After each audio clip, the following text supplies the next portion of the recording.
आज हम सर्वनाम के बारे में थोड़ा सा पढ़ेंगे। सर्वनाम, प्रोनाउन किसे कहते हैं। अब हम कुछ एक सेंटेंस पढ़ते हैं, एक अनुच्छेद पढ़ते हैं, उससे आपको पता चलेगा कि सर्वनाम की उपयोगिता कितनी होती है। गोरा वास्तव में बहुत प्यारी थी। कुछ ही दिनों में गोरा सबसे इतनी हिल मिल गई कि अन्य पशु पक्षी अपनी लघुता और गोरा की विशालता का अंत भूल गए। कुत्ते बिल्ली गोरा के पेट के नीचे और पैरों के बीच में खेलने लगे। पक्षी गोरा की पीठ और माथे पर बैठकर उसके कान तथा आंखें खुजालने लगे। गोरा भी स्थिर खड़ी रहकर और आंखें मूंदकर मानो उनके संपर्क सुख की अनुभूति में खो जाती थी।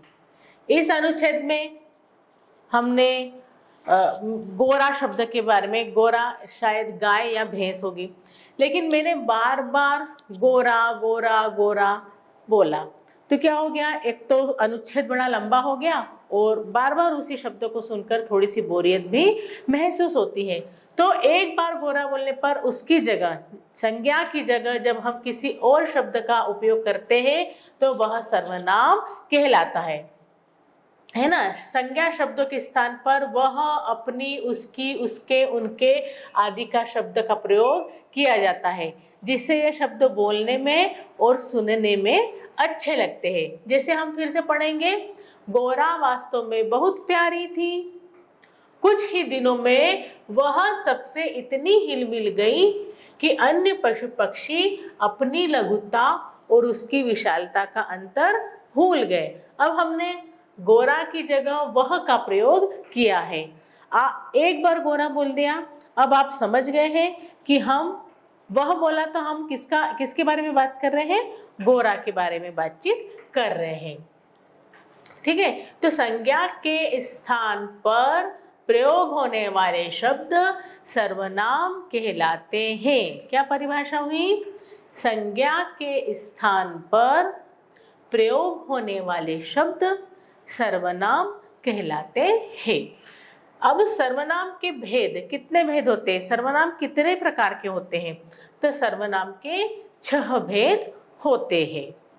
पुरुषवाचक सर्वनाम, निश्चयवाचक सर्वनाम, अनिश्चयवाचक सर्वनाम, संबंधवाचक सर्वनाम, प्रश्नवाचक सर्वनाम और निजवाचक सर्वनाम।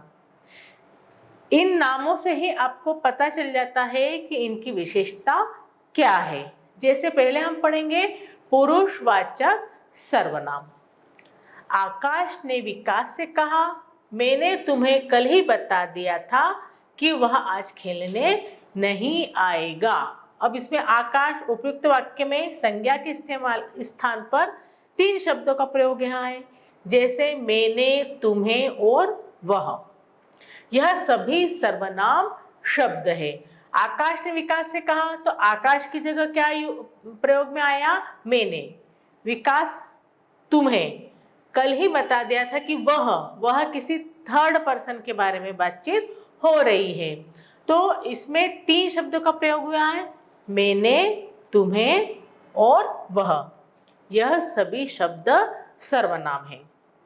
जिस सर्वनाम का प्रयोग वक्ता, कहने वाला, जो खुद बोलता है, श्रोता, सुनने वाला, जैसे आप सुन रहे हो, मैं बोल रही हूँ, या जिसके विषय में बात की जा रही है के लिए किया जाता है, उसे पुरुषवाचक सर्वनाम कहते हैं। फिर से पढ़ें, जिस सर्वनाम का प्रयोग वक्ता, श्रोता या जिसके विषय में बात की जा रही है उसे पुरुषवाचक सर्वनाम कहते हैं। पुरुषवाचक सर्वनाम के 3 भेद होते हैं। उत्तम पुरुषवाचक सर्वनाम, मध्यम पुरुषवाचक सर्वनाम और अन्य पुरुषवाचक सर्वनाम। मैं एक क्लास स्कूल में पढ़ाती थी ना, ये जब मैंने ये अनुच्छेद पढ़ा तो मुझे उसकी बात याद आ गई। एक बच्चा था, उसका नाम गर्वित था, तो बोलता था गर्वित को प्यास लगी है, गर्वित को भूख लगी है, गर्वित को घर जाना है। तो हम बहुत हंसते थे, उसे बोलते थे कि गर्वित नहीं बोलना है, आपको क्या बोलना है, मुझे भूख लगी है, मुझे घर जाना है। तो यहाँ पर मुझे शब्द खुद के लिए प्रयोग हुआ है। तो ये पढ़ाते पढ़ाते ध्यान आ गया, इसलिए आपको थोड़ा सा बता दिया है। अब हम पढ़ेंगे पुरुषवाचक सर्वनाम के 3 भेद। उसमें पहला है उत्तम पुरुषवाचक सर्वनाम। किसी बात को कहने वाला या बोलने वाला अपने लिए जिन सर्वनामों का प्रयोग करता है उसे उत्तम पुरुष सर्वनाम कहते हैं। किसी बात को कहने वाला, जैसे मैं बोल रही हूँ, आपको कोई बात मैं बता रही हूँ, तो मैं क्या हो गई, उत्तम पुरुष सर्वनाम का प्रयोग करूंगी। जैसे मैं रुड़की जा रहा हूँ, मैं आपको पढ़ा रही हूँ, मुझे घर जाना है। ठीक है, तो जहाँ खुद के बारे में जब खुद का प्रयोग करते हैं ना, तो वहां पर पुरुष उत्तम पुरुषवाचक सर्वनाम होता है। हम सब खेलते हैं, हम सब खेल रहे हैं, हम खुद की बात कर रहे हैं। मैं रुड़की जा रहा हूं, तो ये उत्तम पुरुषवाचक सर्वनाम कहलाते हैं। अब मध्यम पुरुषवाचक सर्वनाम,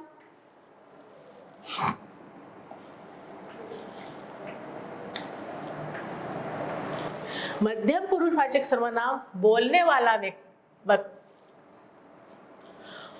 वाला मतलब वक्ता, जो बोल रहा है उसे वक्ता कहा जाता है। सुनने वाले के लिए, आप सुन रहे हो तो आप हो गए श्रोता। जिन सर्वनाम शब्दों का प्रयोग करता है उसे मध्यम पुरुषवाचक सर्वनाम कहा जाता है। ठीक है, मैं बोल रही हूँ, मैं श्रोता, मैं आपके लिए बोल रही हूँ कि तुम इधर मत जाओ, तुम ऐसा मत करो, है ना, तुम क्या करते हो, तुम क्या खा रहे हो। तो तुम, मैं बात कर रही हूँ दूसरों के बारे में, सुनने वाले के बारे में, तो वहां पर मध्यम पुरुषवाचक सर्वनाम होता है। जैसे तुम क्या करते हो, आप कैसे हैं, तो यह कौन सा सर्वनाम हो गया, मध्यम पुरुषवाचक सर्वनाम। ठीक है, 2 भेद बताए। अब तीसरा भेद है अन्य पुरुषवाचक सर्वनाम। अन्य पुरुषवाचक सर्वनाम, बोलने वाला वक्ता जिस व्यक्ति के बारे में बात करता है। मैं बोल रही हूँ, मैं किसी के बारे में, जैसे अभी मैंने एक आपको उदाहरण दिया गर्वित, मैं किसी के बारे में, आपके बारे में नहीं, किसी और के बारे में बात कर रही हूँ, तो उसके लिए प्रयुक्त किए गए सर्वनाम अन्य पुरुषवाचक सर्वनाम कहलाते हैं। किसी अन्य के बारे में हो रही है, आपके बारे में नहीं, और मेरे बारे में भी बात नहीं हो रही है, किसी तीसरे के बारे में बात होती है, तो वहां पर अन्य पुरुषवाचक सर्वनाम कहलाता है। जैसे 2 बातें करेंगे ना, एक श्रोता है, एक वक्ता है, और तीसरे की क्या करते हैं, बुराई करते हैं, तो वो जो तीसरे की बुराई करते हैं ना, अन्य की, साथ में बैठ के थोड़ी ना करेंगे, तो उसे क्या कहेंगे, अन्य पुरुषवाचक सर्वनाम कहते हैं। अन्य पुरुषवाचक सर्वनामों का प्रयोग ऐसे व्यक्तियों के लिए किया जाता है जो बातचीत करने वाले वक्ता एवं श्रोता के सामने उपस्थित नहीं होते हैं। किसी तीसरे व्यक्ति के बारे में बातचीत करने में बहुत मजा आता है, अधिकतर ऐसा ही होता है, 2 लोग आपस में बैठते हैं और बातचीत तीसरे की होती है। जैसे सीमा ने रवि से अवनी के बारे में पूछा, वह कहाँ रहती है। या हम पूछेंगे वह आजकल क्या कर रही है, वह आजकल किस स्कूल में है, वह खेलने क्यों नहीं आई, वह तो पिक्चर देखने गई है। तो हमने किसी तीसरे के बारे में बात की है, इसलिए वहां पर उस सर्वनामों को क्या कहते हैं, अन्य पुरुषवाचक सर्वनाम कहते हैं। ठीक है, अब है हमारा निश्चयवाचक सर्वनाम। निश्चय, अब निश्चय शब्द से ही आपको समझ में आ रहा है कि कोई निश्चित बात बोली जाती है, तो वहां पर किसी निश्चित वस्तु के बारे में बोला जा रहा है, निश्चित, तो वहां पर निश्चयवाचक सर्वनाम होगा। जो सर्वनाम किसी निश्चित व्यक्ति या वस्तु का बोध कराते हैं, उससे पता चलता है, उन्हें निश्चयवाचक सर्वनाम कहते हैं। जैसे यह वही बालक है जो मेले में खो गया था, वे मेरे भाई के मित्र हैं, है ना, निश्चय की यही है। उपयुक्त वाक्य में प्रयुक्त वही, जो और वे सर्वनाम शब्द हैं जिसका प्रयोग किसी निश्चित व्यक्ति के लिए किया गया है। यह दोनों निश्चयवाचक सर्वनाम है। फिर अनिश्चयवाचक सर्वनाम, जिस सर्वनाम से किसी निश्चित व्यक्ति या वस्तु का बोध न हो। निश्चयवाचक में उसी निश्चित वस्तु के बारे में बातचीत होती थी, अनिश्चितवाचक में उसका पता नहीं चलता है कि किसके बारे में बात हो रही है, तो उसे अनिश्चयवाचक सर्वनाम कहा जाता है। जैसे नौकर कुछ लाया है, अब कुछ लाया है शब्द हमको नहीं पता क्या लाया है। यदि मैं बोलती कि नौकर चावल लाया है तो चावल के बारे में पता चल गया है, लेकिन कुछ पता ही नहीं है, कुछ आप कल्पना नहीं कर पा रहे, तो यहाँ पर अनिश्चयवाचक सर्वनाम होगा। दरवाजे पर कोई खड़ा है, हमें नहीं पता कि कोई है, कौन खड़ा है, इसलिए हमने कहा कोई खड़ा है। उपयुक्त वाक्यों में आए कुछ तथा कोई शब्द किसी निश्चित व्यक्ति, वस्तु आदि का बोध नहीं कराते, अर्थात इन सर्वनाम शब्दों से किसी व्यक्ति या वस्तु का पता तो चलता है पर अनिश्चितता बनी रहती है। अनिश्चितता बनी रहती है। ये दोनों अनिश्चयवाचक सर्वनाम कहलाते। जिसके बारे में निश्चित कुछ नहीं कहते उसे अनिश्चयवाचक सर्वनाम कहते हैं। इतना आया समझ में? आगे बढ़े। अब बच्चों हम पढ़ेंगे संबंधवाचक सर्वनाम, जिससे किसी का संबंध प्रकट होता है। जैसे यह मेरी चीज है ना, तो जिसकी उसकी जहाँ शब्द प्रयोग होते हैं वहां पर संबंधवाचक, किसी से संबंध, किसी से रिलेशन हो, जोड़ा जाता है, तो वहां संबंधवाचक। जो सर्वनाम वाक्य में आए दूसरे संज्ञा या सर्वनाम शब्दों में संबंध बताने के लिए प्रयोग किए जाते हैं, उन्हें संबंधवाचक सर्वनाम कहते हैं। जैसे जिसकी पूंछ काली है वह बिल्ली मेरी है, संबंध क्या हो गया? जिस बिल्ली की पूंछ कैसी है? काली है, तो वही उसका संबंध हमने जोड़ा बिल्ली का काली पूंछ से। जिसकी पूंछ काली है वही बिल्ली मेरी है, वही है ना, वहां हो गया संबंधवाचक। जैसा करोगे वैसा भरोगे, जैसा करोगे वैसा भरोगे। इन वाक्यों में जिसकी वही, जिसके शब्द और वही शब्द, जैसा वैसा, आपस में रिलेशन जुड़ गया। शब्द सर्वनाम शब्दों का प्रयोग किया गया है। ये दोनों ऐसे सर्वनाम हैं जो दो संज्ञा या सर्वनाम शब्दों का संबंध आपस में जोड़ रहे हैं। ये संबंधवाचक सर्वनाम है। ठीक है, थोड़ा सा आया समझ में? अब हम पढ़ेंगे प्रश्नवाचक सर्वनाम। प्रश्नवाचक में जिसमें प्रश्न पूछा गया है ना, प्रश्नवाचक यही समझ में आ जाता है कि वह कौन है, वहाँ कौन है, कौन आया, या आपको किससे मिलना है, आप कैसे हो। जहाँ पर भी प्रश्न बनता है, प्रश्नवाचक चिन्ह बनता है, वहाँ पर प्रश्नवाचक सर्वनाम होता है। जिस सर्वनाम शब्दों का प्रयोग किसी व्यक्ति या वस्तु के बारे में प्रश्न करने के लिए किया जाता है उसे प्रश्नवाचक सर्वनाम कहते हैं। जैसे वह कौन है, आपको किससे मिलना है। उपयुक्त वाक्यों में प्रयुक्त कौन तथा किससे शब्द प्रश्नवाचक सर्वनाम है।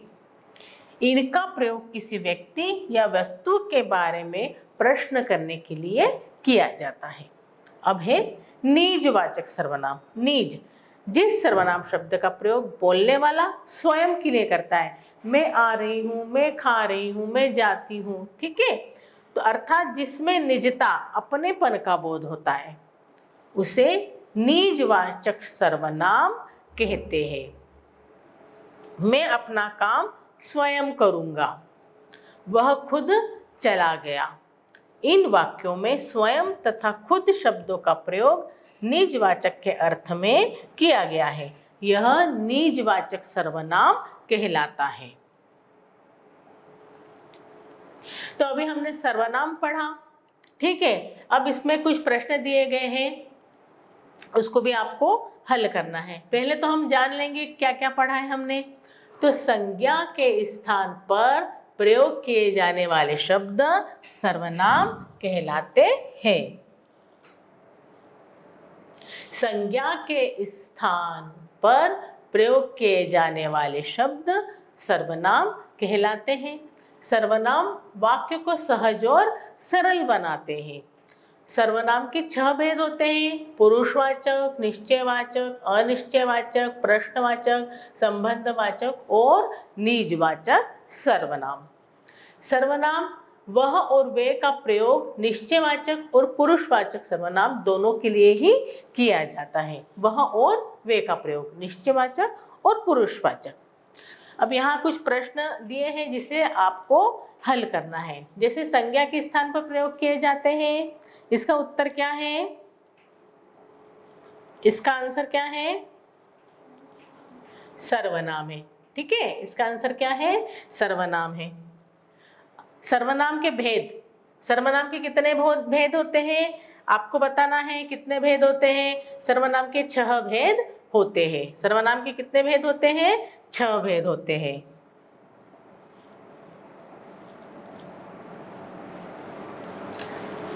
ठीक, फिर पुरुषवाचक सर्वनाम के कितने भेद होते हैं? हमने पढ़ा है पुरुषवाचक सर्वनाम के भेद, आपको ढूंढ के इसमें बताना है। वह आप ही चला गया, सॉरी, तुम कहाँ रहते हो, वाक्य में तुम क्या है हमने पढ़ा है। तुम किसके लिए प्रयोग में होता है, तो आपको इसका भी उत्तर बताना है। मेरा घर वह है, निश्चय है यहाँ पर, है ना, निश्चयवाचक सर्वनाम है, तो मेरा घर वह है। तो ये आपको खुद सॉल्व करना है। निम्नलिखित वाक्यों में सर्वनाम पदों को रेखांकित कीजिए और उनके भेद भी आपको लिखने हैं। यह चित्र उन्होंने बनाया है, तो इसमें सर्वनाम क्या है? इन्होंने बनाया है। यह चित्र उनसे चला नहीं जाता है। ठीक, यह पुस्तक तुम्हारे लिए ही लाया हूं, तुम्हारे लिए ही लाया हूं। उन लड़कों में से किसी को बुलाओ। उन लड़के, जिसे फॉर्म चाहिए वह भीतर आ जाए। जिसे और वह, उस लड़के ने सारा काम खुद ही कर लिया, तो उस, मुझे यह नहीं वह घड़ी चाहिए, मुझे यह नहीं वह घड़ी चाहिए। जिसने भी यह शीशा तोड़ा है उसे सजा मिलेगी। जिसने और उसे, जिसने और उसे, बाहर कोई खड़ा है उसे भीतर बुला रहा हो, ये भी हमने पढ़ा अभी। आप पीछे जब देखेंगे तो आपको खुद ही इसके सर्वनाम के भेद पता चल जाएंगे और इसके आंसर भी आप खुद दे सकते हैं। जैसे पुरुषवाचक सर्वनाम के भेद बताओ। अब हमने पुरुषवाचक सर्वनाम पढ़ा था, हम वहीं आ जाते हैं, है ना। पुरुषवाचक सर्वनाम के भेद कौन कौन से हैं? तो पुरुषवाचक सर्वनाम के कितने भेद होते हैं? पुरुषवाचक सर्वनाम के 3 भेद होते हैं: उत्तम पुरुष सर्वनाम, मध्यम पुरुष सर्वनाम और अन्य पुरुष सर्वनाम। तो आप यहाँ से देखकर उसका आंसर लिख सकते हो। तो कितने भेद हैं? 3 भेद हैं। इसी तरह तुम कहाँ रहते हो, वाक्यों में तुम शब्द किसका है? तो आप देख सकते हो कि कहाँ हमने पढ़ा था, तुम कहाँ रहते हो, पढ़ा था ना। तो हम देख के यहाँ से हल कर सकते हैं। तुम क्या करते हो, तुम कहाँ रहते हो, तो किसका है वह? मध्यम पुरुषवाचक सर्वनाम। तो हम यहाँ से ढूंढकर समझकर, किसका था हमारा? तुम कहाँ रहते हो, उत्तम पुरुष, है ना। उसी तरह आप इसको भी हल कर सकते हैं। हम आगे बढ़ेंगे। अब दरवाजा कौन खटखटा रहा है, ये भी हमने पढ़ा था, कौन खटखटा रहा है। आप यहाँ कब आए, ये भी देख सकते हैं हम। आप पीछे जाएंगे तो आपको उसके प्रश्नों के आंसर मिल जाएंगे। फिर निम्नलिखित वाक्यों में रंगीन छपे शब्दों के स्थान पर उपयुक्त सर्वनाम आपको करने हैं। जैसे विभीषण ने रावण को बहुत समझाया। अब यहां पर है रावण, ठीक।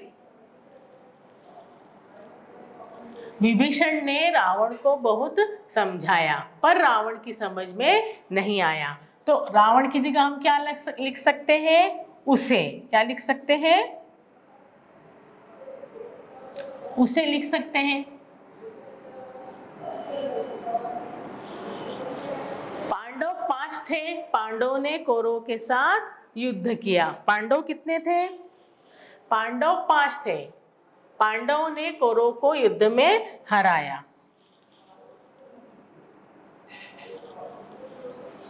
अब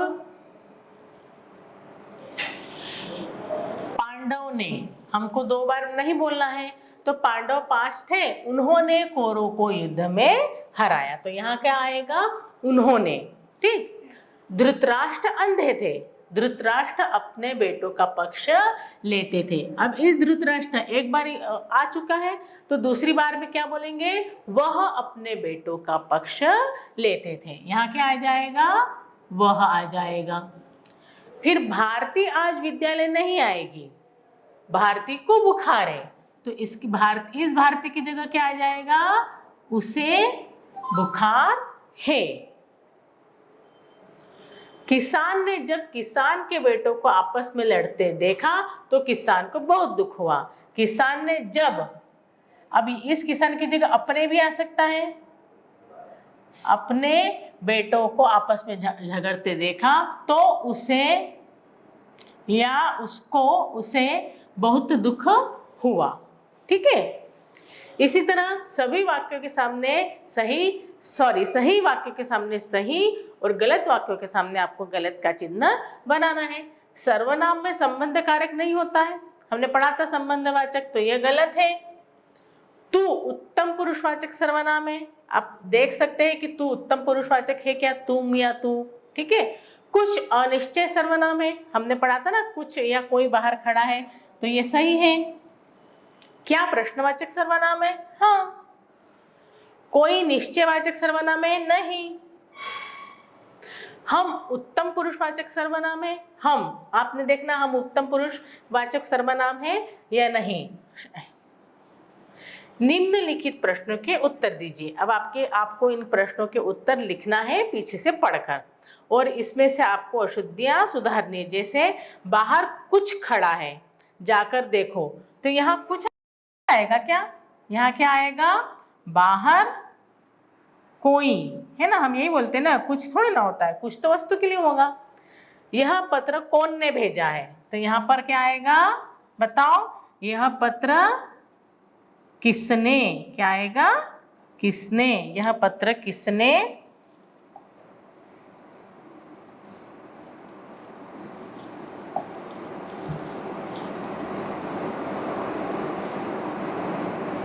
यह पत्र किसने भेजा है? दादाजी तुम खाना खा लो, दादाजी तुम खाना खा लो। फिर यह कौन का घर है? यह कौन का घर है? तो यहां आएगा किसका,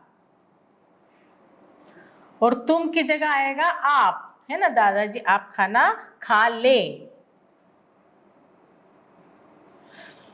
वे ने काम कर लिया है, उसने काम कर लिया है। मेरे को उनने भेजा है, मुझे उन्होंने भेजा है, ठीक है। तो ये आपको इस तरीके से जो गलत वाक्य लिखे हैं सर्वनाम संबंधी, उसकी अशुद्धियां आपको दूर करनी है। तो बच्चों, आज हमने सर्वनाम पढ़ा और सर्वनाम के कुछ भेद पढ़े, और उसके कुछ हमने एक्सरसाइज भी कंप्लीट की है। आपको क्या करना है, और भी सर्वनाम शब्द होते हैं और उसे हम किस तरह से प्रयोग में करते हैं, यह आपको लिखना है और छांटना है। Thank you.